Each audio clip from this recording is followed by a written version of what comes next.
welcome to another episode of our podcast, What's Up? I'm your host, Andos Fami. And if you have not seen our first episode, you can go and watch our first episode where we spoke about leveling up in 2025. We had two amazing guests, Dr. Afendi Yusuf and Miss Zoe Yong. They had pretty good insights on the topic. And today we come here with another new topic of AI. Yeah. So we're gonna discuss about ChatGPT stole my job, how to stay ahead of AI. As excited as I am about the topic because it's a very intriguing one, I'm also excited because in the week of Valentine, I'm sitting in between two girls, so very excited. Yeah. So today we've got two guests, Miss Anusha K7 and Soda Hafsa. So I'll let them introduce themselves instead of me introducing themselves. So we'll go alphabetically. So we start with A, then we go to H. All right. So Anusha. Hi, my name is Anusha. I'm a UX copywriter. Hi everyone, this is Sayyida Hafsa. I am a digital marketing professional and a research scholar. Okay, amazing. So let's move on with today's title. So usually when we listen to the title at first, I want to understand that what you take out of this title. So when you first hear that ChatGPT stole my job, what is your first impression since you're a copywriter? So what's your first impression? I have heard this a lot, like ChatGPT is gonna steal my job. Copywriters are gonna be a thing of the past. I'm sure you have heard it too, right? So, to be honest, I disagree with the topic. Because you still have a job? Yes, and also as a copywriter, maybe now it's something different. Being a copywriter involves something different. So ChatGPT can never steal the human connection that a copywriter has with the readers, the people out there. Okay, amazing. What about you, Hafsa? So as Anusha said, and I would like to add on that people and mostly the young generation think that AI can replace us. But there's a difference between replicating and replacing. Okay. So AI can definitely replicate our behaviors, our connections, maybe the responses that we have, but it can never replace us because who will give the command to AI anyhow? So I agree. Yeah. The first time someone told me about this, and he's an IT major guy. We met in the mosque last Ramadan, and he's a very good. He did his diploma from MMU, and now he's studying in UTEM. And he told me, bro, we're gonna all going out of job. And I was already out of job, and I know nothing about AI, so I was stressed for days until I figured out that it's all a hoax. Okay, so Anusha, since you are a copywriter, so in your field, especially the creative field, how's the rise of AI? What is the impact, or how do you guys react? Okay, I have experienced two different approaches to this. So, on one hand, some of the companies actually approach it with, yes, we're going to use all the AI tools. We use ChatGPT, Gemini, we use Copy AI, Midjourney, all of these things. We go all out. And on the other hand, some companies, they are like, oh no, we are not going to do this. Why did we hire you guys? We are paying you as copywriters. So why should we pay, AI when we have you? So those are two different perspectives from companies out there, which, both of them are valid, I would say, but there should be a middle ground. I believe that you can still have copywriters whilst working with these AI tools, basically, so that your work can be at its best. So which way does your current company feel?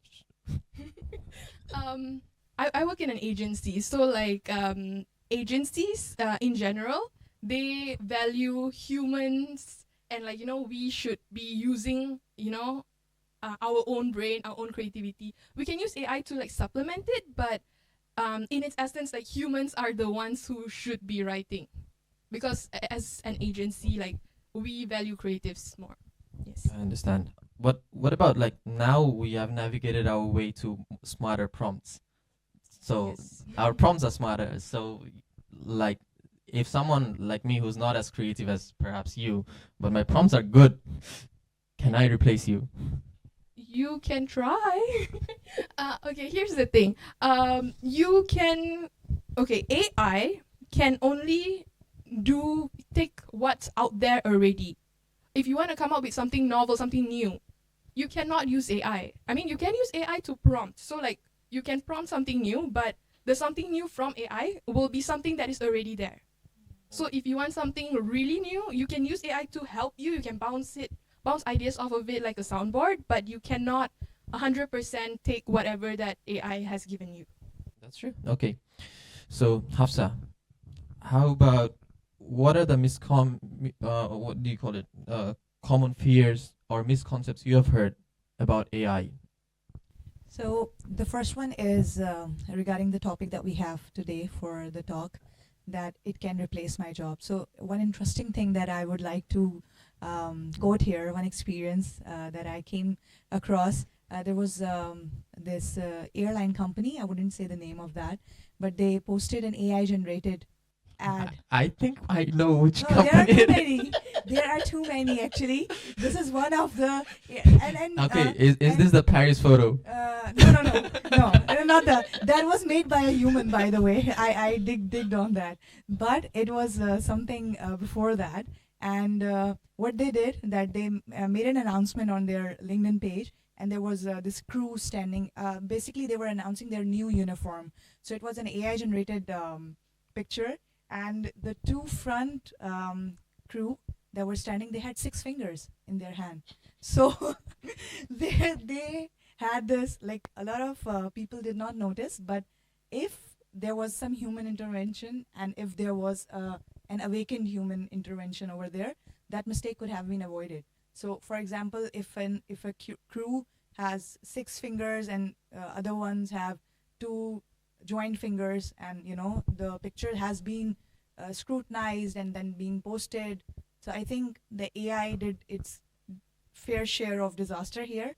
And also there was no probably they relied on the AI so much that they didn't allow any human intervention for that, even though a human must have posted that on the LinkedIn. So there's a huge market, and there's huge distance, we can say, that to reach to a point where we can replace human ideologies, human perceptions, and human eye to something that we call in marketing, in communication, in any kind of work, copywriting. Even though now, when we are doing some research and we are writing papers and things, AI can help us. Okay, for brainstorming, for example, if I look at the last decade, people were taking their time to read hours and hours, but now they just give an idea, that's we say prompt, to AI, and it does the brainstorming for them. So the brainstorming part has been reduced, but again, you cannot put that up as it is. You need to reframe it, you need to rephrase it. So yeah, any way, one way or the other, it cannot replace humans completely at all. So this is one of the misconceptions that I've heard and came across by a lot of people. And the one example that I did is an example that humans are still needed and will be needed. Yeah, like last year, I think a paper came out and one of the leading journals, and on the abstract it says, like, if you give ChatGPT a prompt, like, give me an introduction monologue for this podcast. So the first line goes like, here is your introduction Yeah. monologue. So this guy just copy pasted the whole thing, and like publishing in a journal is not an easy thing, because you What go were editors doing with yeah, that time? you go past the editors, you go past the Yeah. reviewers, and it got published, and then now I think it's revoked or something. Oh. Yeah, you haven't seen that. No, I haven't. Ah, I haven't. okay. This is disastrous. Let me know, because I will not consider that journal anymore then for my publication. Hello everyone. For the ones who just joined us, today the segment we're talking about, ChatGPT stole my job, how to stay ahead of AI. So we have got Anusha and we've got Hafsa with us, sharing their perspectives on the topic. So let's move on with my third question. Anusha, since you have a twist in your life, Yes. that Anusha is MME alumni and she graduated law. And if you guys don't know, MME law is very competitive, very, very competitive to only get in. and the rest of 4 and 5 years are just. I actually like the law students because they're the only department in MMU other than mechanical engineering who are crying. So when we were crying, they were crying as well. That's why we became friends. Yeah. Okay. So how did this happen? This interdisciplinary change. How did you cope up? And especially when you got into the job field, that's when the rise of AI sort of came out. So how difficult was it? Okay. To start, it's not as difficult as he made it seem. Like, law is difficult in its essence, but like we make do. Anyways, like you said, it was a bit difficult for me to actually move to copywriting. So I didn't move immediately.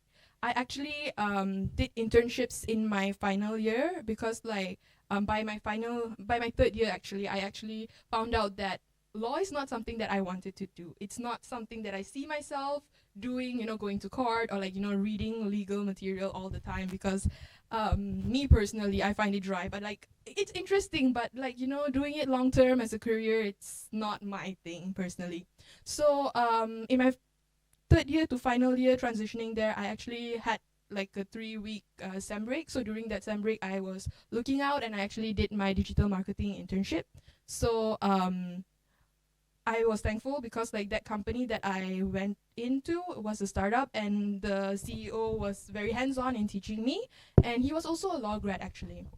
So he also didn't like the legal life, so like he actually moved into business, and so he was very he saw me as like a mentee. So like we had that going. So like he actually taught me a bit about digital marketing and everything, and then COVID happened, and like so I couldn't really work. It was a work from home arrangement, and after that I actually got another offer somewhere in Malacca, so it was very convenient for me. So that was a content writer job. So in that second job, I worked in an MNC where they were very, very tech savvy, very, very like they were at the forefront of technology basically. So yeah, as you can imagine, they used AI all the time.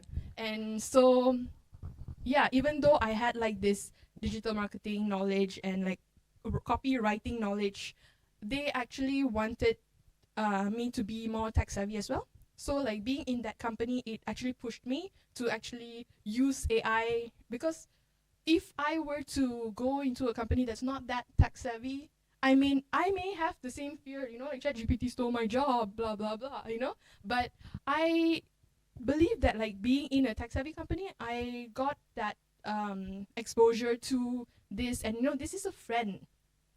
It's not a competitor, it's a friend. So like use this in your job, it'll make your life easier instead of no, don't use it, So yeah, this helped me a lot, and AI actually like changed the way I think as well, because traditional copywriters may not have the same prompting is in itself an art. To write a prompt is an art. Like you said, you might be a better prompt writer than me, even though I'm a better copywriter than you. So in that sense, I learned to be a good copywriter, content writer, plus a prompt writer, a prompt engineer, if you call it that. So yeah, that's pretty much how it goes. Like, and now I am grateful that even though in my current company I don't have as much of an opportunity to use AI as my previous company, which was more tech. Because like in an agency, we are more human based. We have human interactions more. I still use ChatGPT and like Gemini, Copy AI as my soundboard. So like in that sense, I feel like it's an edge over other copywriters in the industry. Okay, but so you have done both. Like you have done tech heavy things and also hands-on things. Yes. And now you're starting your master's in creative multimedia. Yes. Why? Since you have the hands-on experience, why would you require a master's degree? I believe yes. I have the experience out there. I believe that I would want that academic qualification as well. Because maybe 20, 30 years ago, having a degree was enough to be in the job market. But in the job market right now, it's very competitive. And with the rise of AI, people are not just taking anybody. So like having a master's degree gives you the edge. Yeah. In addition to like knowledge with AI and stuff like that. So I want to be someone, I want to build myself up with that. I see. That's amazing. Okay, Hafsa. She told me about leveraging AI. You told me about leveraging AI. MMU, you're doing your PhD. So for PhD, for Masters by Research, they conduct webinars or seminars where they talk about using ChatGPT or any other AI source as a leverage. Yeah. So what are your ideas or tips to stay ahead of AI so that now if I read a journal, if I read a paper, I know some of the words, it's AI words. Whenever someone say, let's delve in, I know what delve means. It's AI. So how do you stay ahead? Not only, let's talk about not only scholarly term, but in general, creative terms or in everyday life. So when you use the word delve in, for example, the new words that we are getting to, absorb these days in a lot of people's writing is because that before that, people were putting their efforts in writing. Now they're putting their efforts in rephrasing. So when you rephrase, you use the synonyms. And when you use the synonyms, there are some words that you don't even know, but the word tells you, okay, this is the synonym for this, you can use this. So at that point, okay, this can go in. At least it's just reducing my AI content. So let's just use it and then defend it later. So it's because of that those fancy words are coming in because of the frequent use of synonyms. So if I talk about your question, which is how we can evolve and adapt the AI. So if we look at the history of computing frameworks, like every 10 to 15 years, we have a major shift in computing formatting, how we do the work, how we get the job done. So before, like when we started, it was mainframe, then we moved to desktop, then we moved to laptops, then we moved to mobile, then we moved to cloud, and now it's AI. And AI also, we started with narrow AI, then general AI, and now we are moving towards super AI. So that's quite academic, but when we talk about something and we think it as our competitor and we fear about it, we learn about its history. So where is it coming from? So it's coming from human. It's coming from human minds. So how could you perceive that something that is created by a human can be replaced completely? Because at the time when yes, it can be crucial because you need to be more updated, just like any other field. For example, if you would have continued your law, if Anusha would have continued working for law, she would have to be indulged in new kinds of case studies, around the world and everything. Even now, if you are a copywriter, you need to work hard to stay intact in your field. So like doctors, like engineers, everyone. So AI is the same. If you want to excel in the era of AI, you need to stay updated. And for that, you need to, again, learn prompt engineering. And I believe that in the coming time, you don't have to be a coder. You just have to become a prompt engineer in your own capacity, no matter what you're doing. If you're in construction, if you're in digital marketing, if you're hosting a podcast, you're doing anything, okay? But you need to be a prompt engineer, because when you're coming here and, getting the job done, you can use that time of brainstorming, give that task to these ChatGPT, DeepSeek, and any LLM. So, but once you do that, you know that how to present it to the world. So AI cannot replace the storytelling power of a human. It Agreed, can never. agreed. So yeah, that's about it. I think I covered almost everything. That's true, but there are a lot of people, I think, our last generation, probably our parents' generation or the next generation, they're not very tech savvy, and every time you tell them to keep up Like some my father still has problems with Microsoft. Yeah. So people of that generation who are still working, let's say people who are at the late 40s, how difficult it is. Because you said things are evolving, changing. I agree. But if you look at other fields, like if you look at agriculture, how much has changed?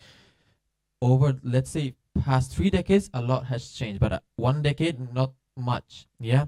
If you look at law, same thing. But when you look at things related to technology and computing, it's changing very, very rapidly. So what of these people? How do they stay up to date? Maybe the young generation can help them, and they can, by helping them and guiding them, they can also upscale themselves. Okay, so for example, if I talk about my mother, she is a housewife. Okay, she's not a professional, but she uses AI. How? Because she watches drama serials on YouTube.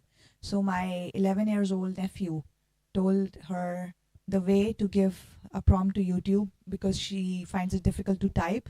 So she just clicks on the microphone option, and she says the name of the drama, and the YouTube plays that. Then she says the episode number this, and she says they do it. So if my 11-year-old nephew can teach my mom, who is 68 years old, mashallah, so AI, so there's still hope that exists and a lot of things to work on. Yeah. I don't want anyone to teach my mom that in that context. No. What would they do after all? They have lived their lives. It's time for them to binge it. Yeah. Yeah. To add on to what Hafsa said, right now, if you go on Google, you search something up, the first thing that comes up is an AI summary from Gemini. So I don't think it's very difficult for people to, like, if you have a phone or if you have access to the internet, everyone can actually just look for something. I mean, prompt engineering is like something technical, something that people who are working like our generation would be better at. But I believe everyone knows how to Google. And I mean, the AI summary that comes up is not 100% accurate, but it gives you some kind of idea. And like, if you want to further ask it more questions, you can. So yeah, it's not. Like, I think our parents' generation is very innocent. Yeah, so the thing is, my Definitely. father, when he first started using Facebook, so now we shifted to WhatsApp, so we are sending photos to WhatsApp. Yeah, back then it was, so you're using Messenger, and my father like wrote down my sister's name on Messenger, and he started texting like this and that, sending photos, sharing photos, and then one day at night we're all at the whole room, and my father's very angry at my sister, like, why don't you reply to my text? My sister's like, I didn't receive any text from you. And then she opens the phone, like, see, you have not texted me. So I open my father's phone. Turns out that with the same name, with some random girl with the same name. So my father's sending a text like, today bring this to home. This is my photo. I am at a conference. So that innocent girl's thinking, who's this old creepy guy? Where my father's being innocent. Other than that, another implication of AI is when you see a lot of videos that's going on Facebook or any media, TikTok. So people who are religious, so what it was a photo of a flood, and there was a mountain was brushing off. Okay, so when you rewind it, put it backwards, what's happening? So the mountain's building, and like they say, mashallah, see it, everything is possible, God's power. And I see my mother like sharing this. I was like, this is wrong. Yeah. Other than that, few days ago I was watching something, and then this advertisement came out, like, you put two photos next to each other, we have AI software that will make these two people kiss. So these, what are the legal complications or implications of this sort of things? Main thing, like for the example that you gave on, like, two pictures of people kissing, it can cause people to, I mean, like, it can be harassment based, it can also be something defamatory. So in that sense, I believe AI should be regulated up to an extent, but like, even today, even before this AI revolution, people have always been spreading false news. So like for example, the flood last year in the East Coast Malaysia. People were posting pictures or videos from earlier, like few years ago, to say, "Oh my God, this is so bad, guys." But I mean, it was bad, but those pictures and videos are not from last year per se. So I mean, you don't need AI to do all those things, but like, um, okay, one thing that I appreciate online is this feature on X on Twitter, formerly known as Twitter, where they have that fact checker thing at the bottom, so that they tell you whether this thing is, you know, accurate, right information, true, or like, you know, fake information, and what is the mistake and whatever. And I personally believe that all social media should have this, including WhatsApp, because like that's where the family groups and all these things spread. Like, you know, the fake news gets spread in family groups mostly. Seems like you're speaking from experience. Yes.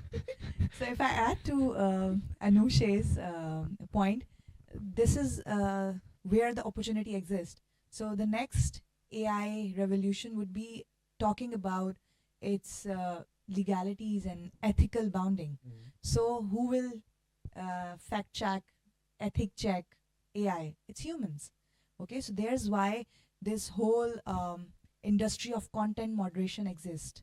Yep. For TikTok, for Instagram, for places like that, where for YouTube Shorts, where there's millions of videos are coming up daily in different languages from different part of the world, and there's this whole industry who are hiring humans for content moderation, because AI can, even super AI for now, when we are entering to the super AI era, it cannot replicate the mindset and the cognitive powers of a human that can find out, okay, the words.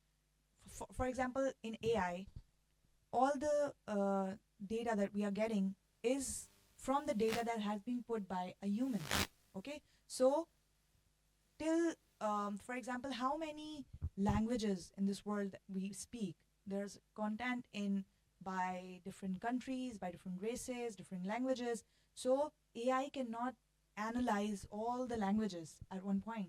So for that, you need a market. I need a set of people who can moderate this content, and that's why these industries and these jobs exist. That's why people move to one country to another, because in that part of the world, there's a demand of their language, there's demand of their skills, where they can moderate the content that is coming up, and that's why that is where the point where we talk about that AI can replace our jobs. AI can create jobs also. So yeah, that's the thing. It certainly can. So one is AI and what it can do. Another one is cybersecurity and our ethical boundaries. So being up to date, MMU has launched both of these programs for their master level, master in AI, master in cybersecurity for working professionals. So you can do it fully ODL and you can finish it within a year. That's fast. Yeah. That's nice. So for more details, you can check out MMU's website. Other than AI, another thing is automation. So when I first came to Malaysia, so there's this restaurant called Shaji.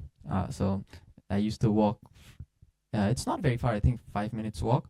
So I used to walk, sit there, because that's the only place where they sell chai, and for me, it's very important. Yeah. It's not good chai, but still, it's very important for chai. me. Yeah, it's chai. Yeah, no offense to Tatarik. So I used to come back, and there's this lamp post, and I was a very frightened child back then, 18 years old, 19 years old, and after a few tours, I see that when I'm nearby the lamp, then only it turns on, and then when I pass it, it turns off. So I didn't notice the turn on part. I noticed that when I pass, it turns off part. And I'm like, ghost. Jinxed. And then I go to MMU library. So the library door, if you open the door, it leads you to the washroom. So again, I open, the light turns on. I'm like, is the ghost following me here?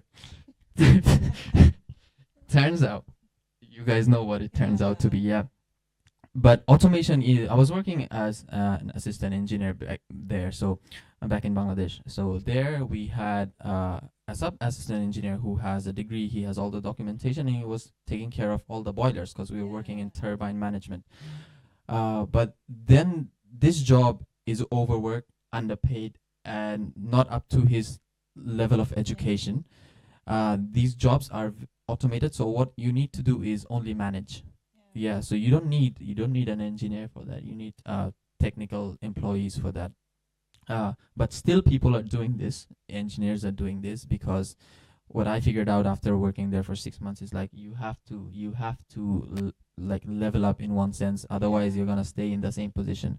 So what future do you see of AI and automation, since Malaysia is very automated? If I go back to my country, nothing's automated. We don't even have the wave thing, like wave money. Touch and go. Yeah, because stuff like if that. we had the wave thing, you see the amount of crowd we have, we'll have the machine and I will walk it in the crowd and tap on everyone's People would buttocks take and take machines money. in their hands Yeah. and, So we don't the have transactions those happen. things. I see in Petronas and Petron, they top up while they're in the car. They sit, Yeah. they walk out. We can't do that. Like if you do it in Pakistan, For Uber, Kareem, like the commuting, it is because even the rickshaw drivers, what do you say, tuk-tuk in Malaysia, sorry, in Bangladesh. no, we call it rickshaw. Rickshaw? You Yeah. call it rickshaw? Oh, where in Sri Lanka they call it tuk-tuk, I think. Yeah. So even those drivers have easy pesa and Jazz Cash and stuff like that. So we can just ask their number and we can transfer the money and show them the screenshot. So that's how cashless it is. But yes, the scan and pay and this is seamless in Malaysia. Like this is, I just have to carry my mobile and my diary. No, even though it's paper already, but for the paper cash, like I don't need that. While even if I want to buy a mobile phone, I don't need cash for that. Even Yeah. my card, I just can Yeah. do But it seamlessly. then yes. another country that's gone above and beyond is China, where you don't need to, if you go to a store, if you revisit the store, your fingerprint is enough to pay. Oh. So yeah, that yeah. was awesome. So what do you see about like this industry in let's say 5 years or a decade? I mean, speaking as a Malaysian, I really appreciate what you guys just said because, like, honestly, it's very easy to pay here compared because I have traveled quite a bit and it is very easy to pay here compared to like a lot of other Yes, places. definitely. And I have been cashless. Like, I do not own like paper money, coins, whatever. I have not Same. owned since 2021, 2022. Wow. I do not have cash with me. That's why, Nice. like, when people ask me, I do not have cash. I'm sorry. I can QR you. I can QR pay. You want to tap, touch and go, Yeah. or like Scan and Visa, pay. Yeah. whatever. Yeah. Just don't ask me for cash. Yeah. So yeah, that's something that I also observed and like. Back home, like if first thing we pay in cash, second thing is we have to have changes, otherwise you know how Yeah. difficult, like I give them $500 and the bill is like 20 and they're like, oh, now I have to walk around all the Yeah, stores. 15 more minutes Yeah. to fetch the cash. Yeah, I remember Yeah. when I was younger that was the issue, and like sometimes they go to a different shop or like they ask you to go somewhere, like we will just keep this for you. You go to the next shop, change your money, and come back and pay this. Yeah, but this also comes with an opportunity and a vulnerability for the internet servers. For Yeah. example, if Anusha and I am going on a trip and we don't have cash, we have our mobiles and the signals, the data collapse, what would we do?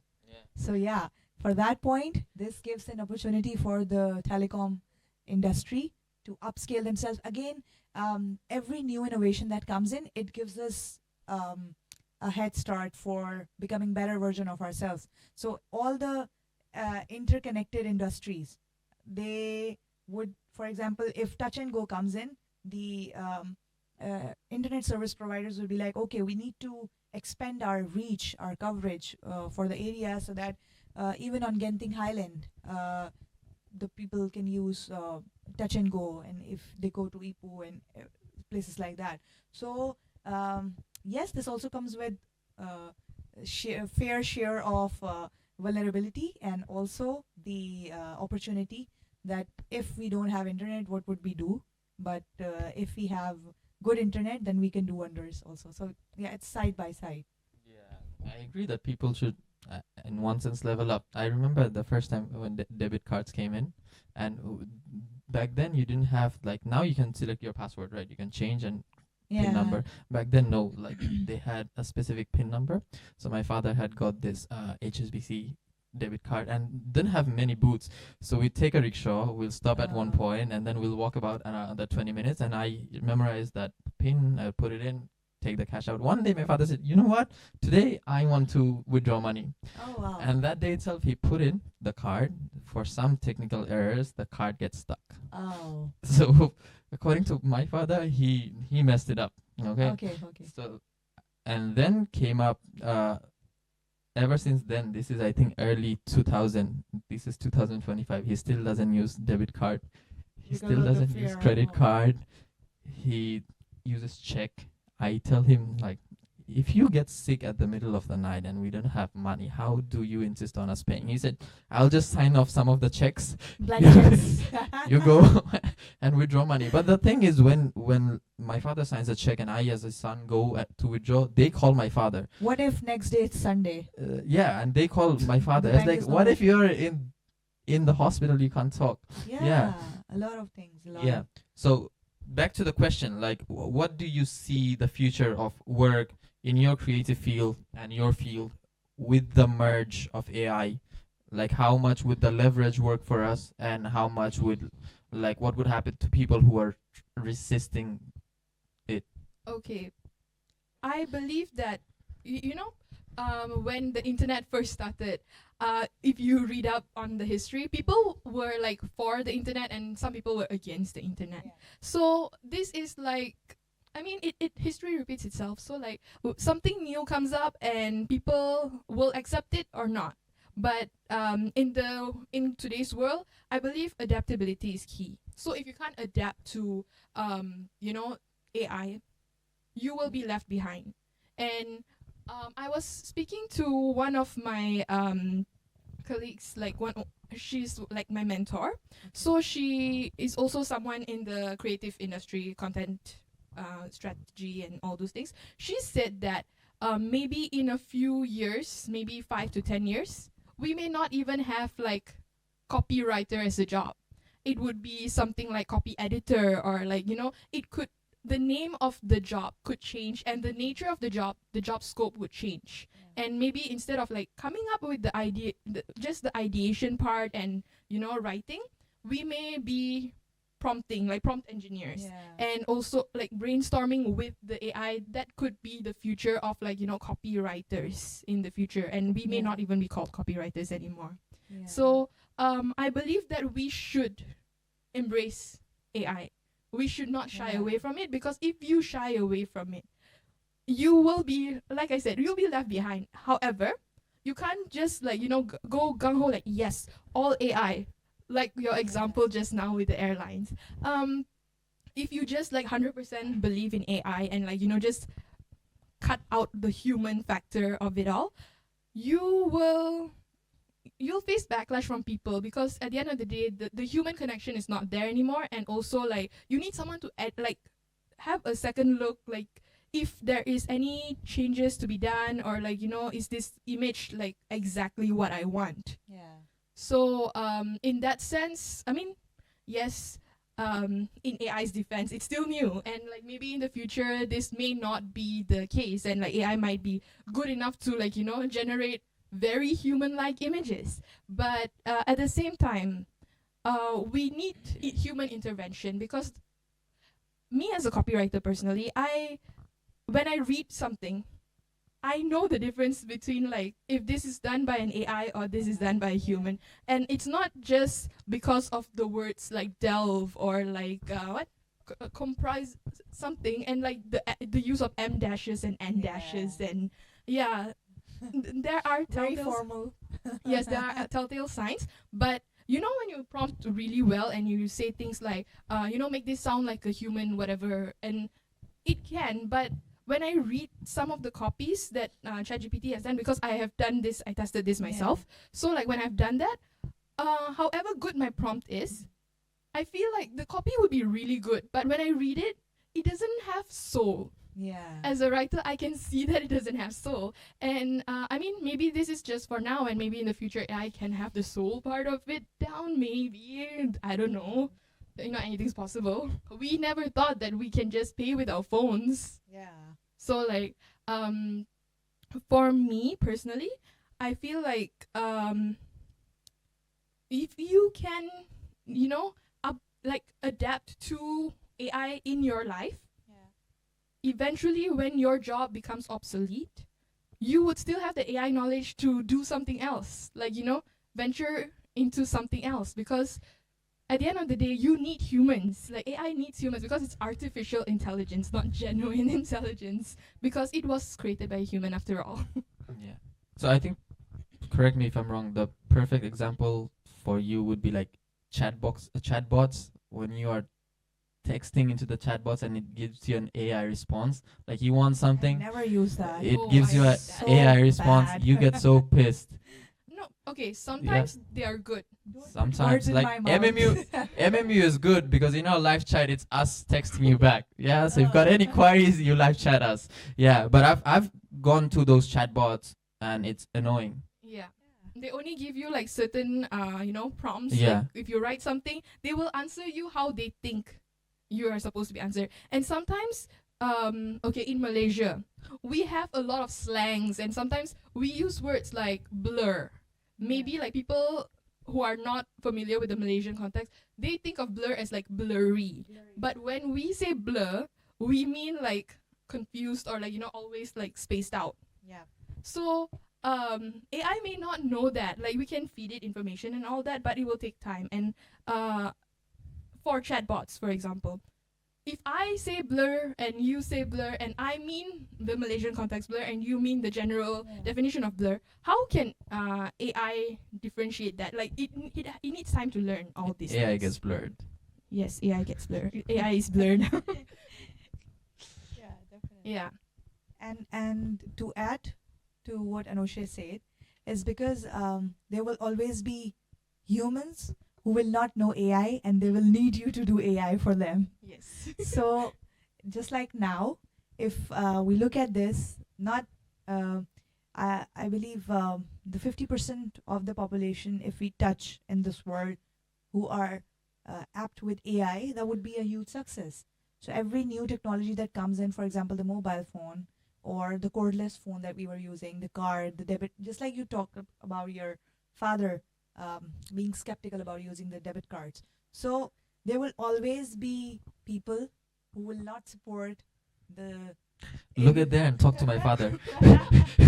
So there will always be people who will. You cannot change their perceptions for good reasons, because they have their own conditioning, and we cannot blame that. So we will always have such people who will need our help to do the job for them. So yeah, I think because of that particular reason, and also when we talk about AI specifically, the super AI, if I talk, because super AI is something that is working with emotions of people. So if I talk about being a digital marketing professional, AI can definitely create campaigns for me, all right, for my brand, for the client that I'm working for. Okay, it can brainstorm the ideas and everything. I can give a very absolute kick-ass prompt to ChatGPT, and it gives me amazing brainstorming for my upcoming campaign. But it cannot understand the sentiments of the people I'm making that campaign for. That is on me. Even sometimes I cannot put into words what is, for example, back in my home country, I used to work for, if you know, the Roo Afza. You know, in Bangladesh also we have, in India we have. I think they also here they also Yeah, have during but Roo Afza Ramadan. is everywhere. Yeah. When we, it's a red syrup drink, that is the national drink of Pakistan, and in the Asia also, Southeast Asia. So what we when we talk about such brands that has history as rich as 100 years old. So the marketing campaigns keep on changing, right?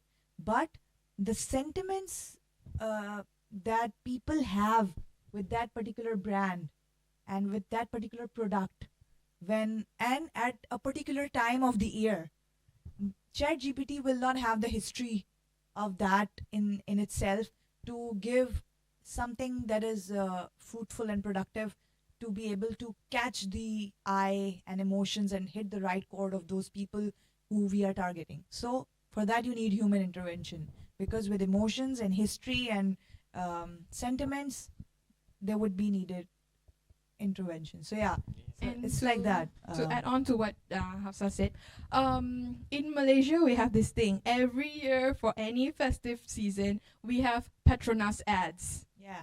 Whenever we see the Petronas ads, we know the tears will be coming. So for I remember one ad like in particular. I think it was like 2000, early 2004, 6, 8, like somewhere there in mid 2000s.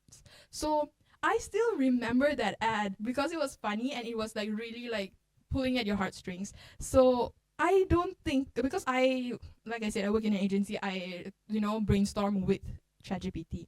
AI cannot come up with something that creative that is also emotional. It comes up with funny ones, but like it cannot give you that same feelings. And I believe that for that you need a human to edit the script a bit to like add that feeling part. Yeah, this is why if you go and look into the old advertisement, like as soon as she said Ruabza, there are other companies but immediately my thought is like that red colored drink we're gonna drink during Ramadan. So if you listen, if I say Fevicol, there are other companies, but you know what we're talking about, and it's only Fevicol. Yeah.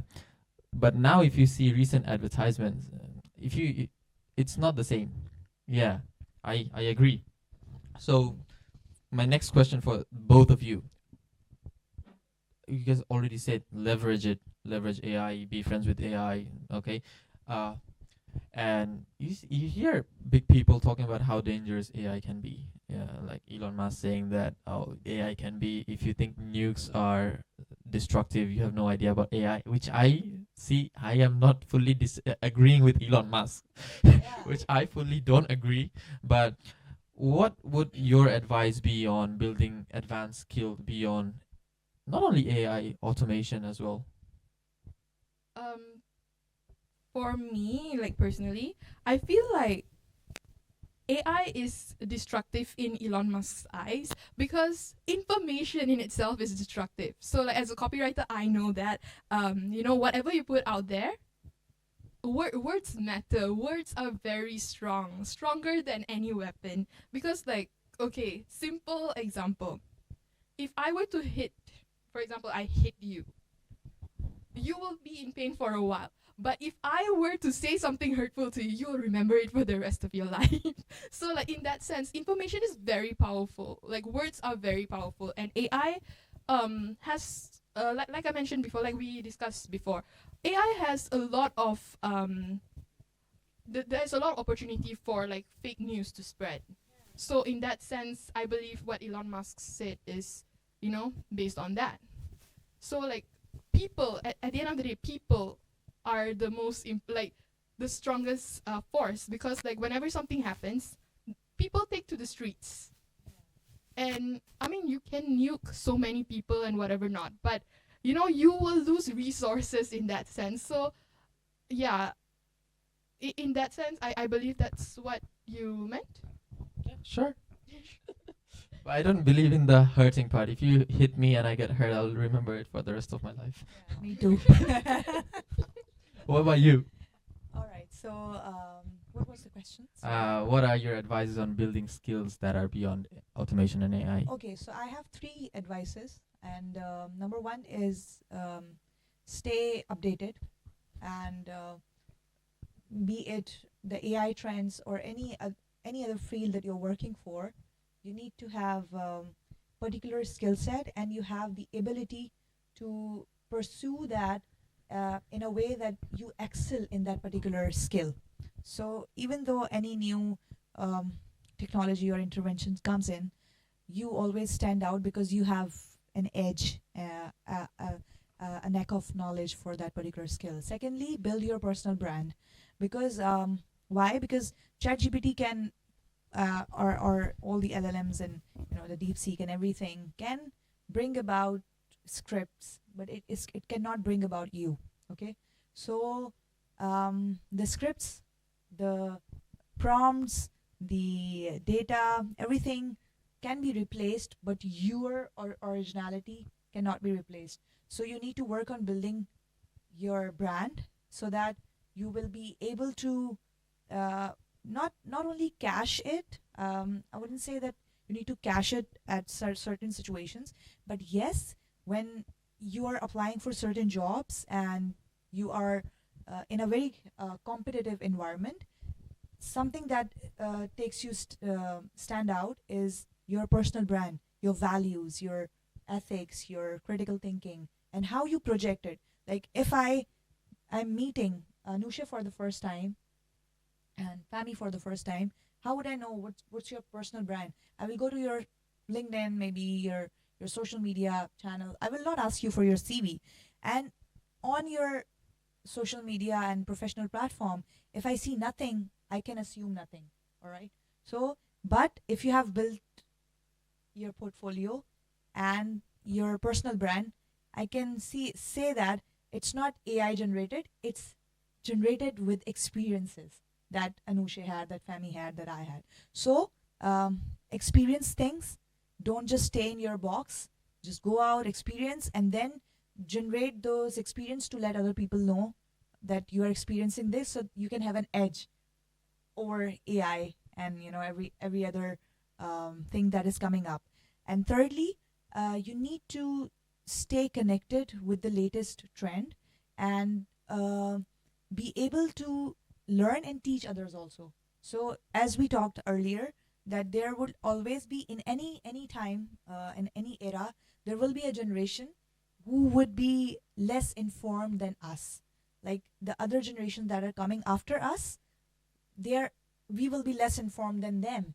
Okay, so always be open to learn and open to teach, because that's how you learn and upscale yourself. So these are the 3 tips that I could give to people and to myself also, that I keep intact, because AI can never replace your cognitive thinking. Humans power of storytelling, critical thinking, emotions, they cannot be replaced.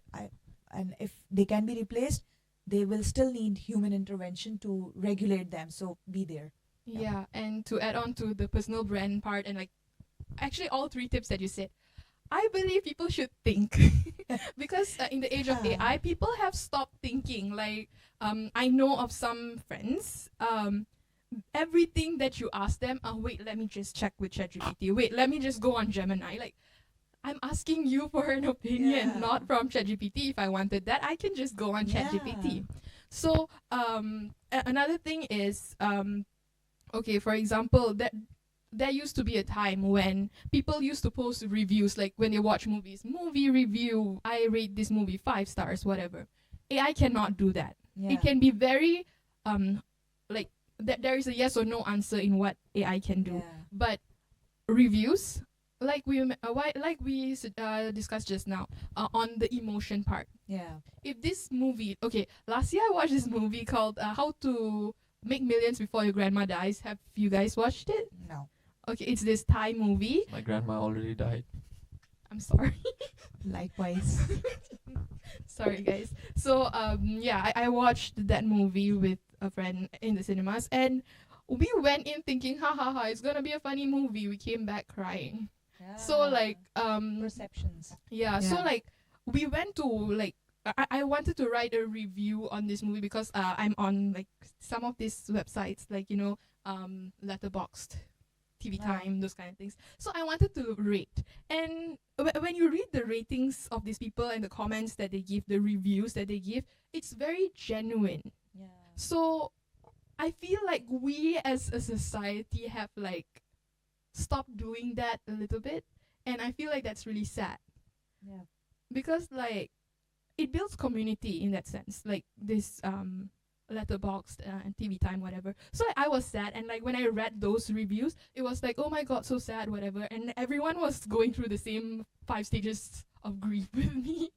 And when I actually went on, like for example, a more prominent platforms to see the reviews there, they were written by AI. And you know how I know it was written by AI? Because it's very generic, very gray area. Like, oh, this movie was a solemn, again, the big words.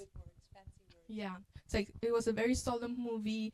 It will pull at your heartstrings. Blah blah blah. Like things that, I mean, just say you're sad. Like that's something Just that be human. just be human. Like, and think, like, have your own opinions, form your own opinions. You don't need, like, AI to tell you what to do. Yeah, that's Very interesting. Thank you for adding that. Another reason why people are using AI so much to do all these reviews because it's faster. It's Sometimes we don't have the time. It is faster, but it doesn't make it logical. And also, what Anusha said, I written one article last year on LinkedIn.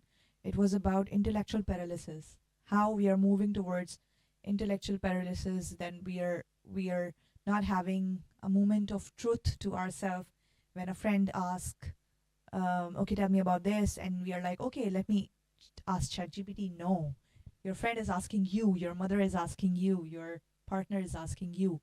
So yeah, we need to work on staying away from getting into intellectual paralysis, and that's another side that can move the discussion to another part. But yes, AI has great benefits if we use it with our own intellect, yeah. and not because ChatGPT should not govern us. We should govern the ChatGPT. Yes. So yeah, that's the click. Okay, let's say it's utopia and we have everyone is using ChatGPT to the leverage of well-being. That makes your workplace very competitive, doesn't it? Yes. Definitely. How do you compete there then? Originality, because I mean, of course, originality, but let's say you two are counterparts. She is being original. How do you beat her We originality? can work on the execution part, yeah. making the execution part more relevantly sharp, because okay, we got the ChatGPT do the half the job, but what about the effective execution? So that's where I think a good team would be needed, a human. What if you guys are not a team? So you're saying one on one. You have, Competitor. when you are let's say you work in agencies, you've got Yep. competitors, right? Yes. Yeah. So what if you're competing? Okay, in that sense, like I said, originality, because like everyone can use ChatGPT, and like, okay, like we say, let's just say that everyone is like really good at prompt engineering. Everyone's like amazing. At the end of the day, ChatGPT can only generate what has been generated in the past however long. So like whatever data that you feed it or have been feeding it, that's what it can come up with. If you come up with a whole new original idea, it's different. And whatever you prompt into it, your idea plus a little bit of originality goes a long way.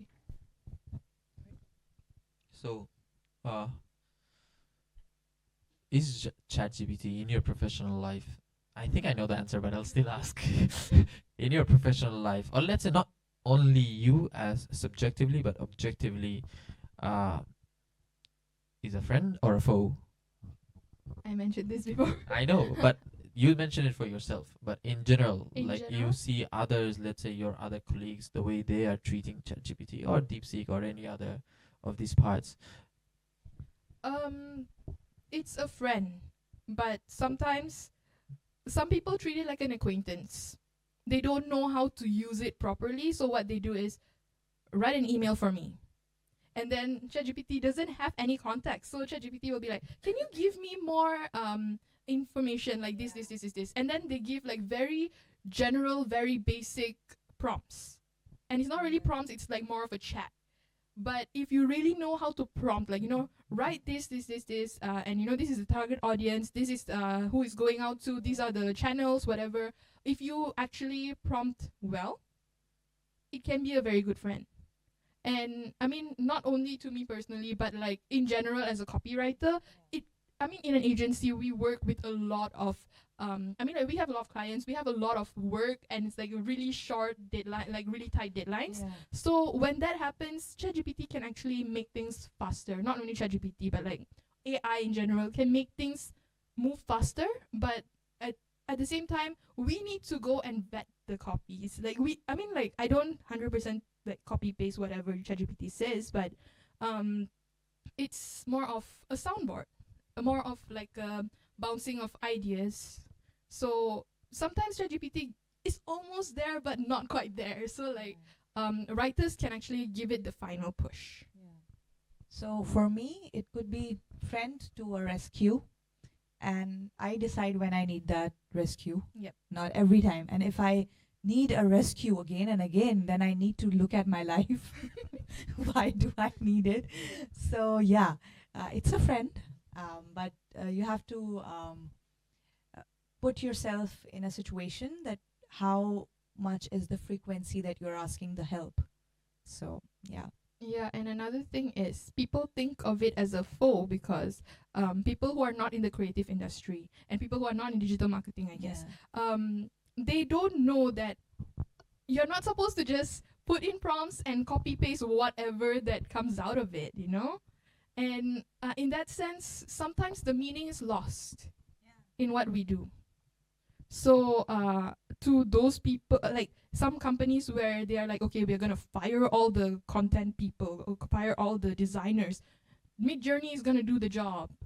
Copy.ai is going to do the job. So like when that happens, people in those kind of companies, those kind of environment, people might think of AI as a foe when it's not the right way to go about it. So basically your intent. Okay. So any last words of wisdom or advice for our viewers? So I was reading a book that I finished. So Is this one? no, it's my diary. So there were a lot of things, but when I read about things, I took out a conclusion, and that can resonate with the AI and upcoming all the other technologies than AI and all the technological advancements that we are going to have. You need to learn more, so you can earn more, so you can return more. So that's the three things that when you learn it, you can earn it, and then when you earn it, you can return it. So yeah, you need to put your life. I don't believe that other people should completely listen to it or not, but if I talk about myself, I go by this principle that in order to earn, you need to learn, and then you need to return also. So yeah, in any case, thank you. So guys, don't earn and keep, return. Okay. What about you? I agree with whatever that Thank Hafsa you. said. And another thing is, I want to quote Fami on this. Oh wow. AI is a Spotlight. friend, not a foe. Okay. And you really need to think. Like Yeah. with AI, you might think that, oh, I don't need to think so much anymore. But I don't think that's true. You gotta think and you gotta adapt to AI in your life, because yes, maybe the older generation may not want to adapt to AI, but if you're like, in our generation, like millennials, Gen Zs, and like Gen Alphas even, if you don't use AI, if you are so against AI in like, this generation, you're gonna be very left behind, because in 5 to 10 years, with the emergence of AI, with the growth of AI in the past 5 years itself, I think that in the next 5 years, we might only see better and more prominent AIs in the market. So if you don't adapt right now, you're going to be very left behind, and you may not be able to earn more and return more. Definitely. That should be the motivation. And yeah. also, you will not be learning more, because AI actually taught me a lot. Yeah. Contrary to, like, sometimes people use AI not to learn. They just want to get answers. But with AI, sometimes for research purposes, we Yeah. do research. I prompt AI, I get the information, but I, ask it for like, can you give me your references? And they give the references, so like I go in and like I do my own research as well. Because like don't just take AI for its word, because like I said, AI is artificial intelligence. Yeah. So True. in conclusion, think so you can learn more, earn more, and return more. Thank you. Okay. Thank you So much. to sum up, so we've spoken about how AI can be a leverage, a friend instead of a foe. Depends on the user how you want to use it. You can either learn or you can not learn and just put it through. So if you just put it through, as she said, you'll see people with 6 fingers. You can see index journals that don't see the AI instruction inside. So first of all, if you're using AI, if you're working as a scholar, whatever, read what AI is writing, then you polish it a little. Yeah. Other than that, we have also spoken how our workplace is changing over the years, which is very true. It's changing vividly, and so you have to keep up with that change. Otherwise, you are falling behind. And if you don't keep up with the change, as she said, learn, earn, return. If you don't, you burn. Yeah. So it's been an amazing episode. I enjoyed it a lot. I'm gonna go and learn Python. Okay. So stay good, stay healthy, take care of yourself, and stay tuned to What's Up.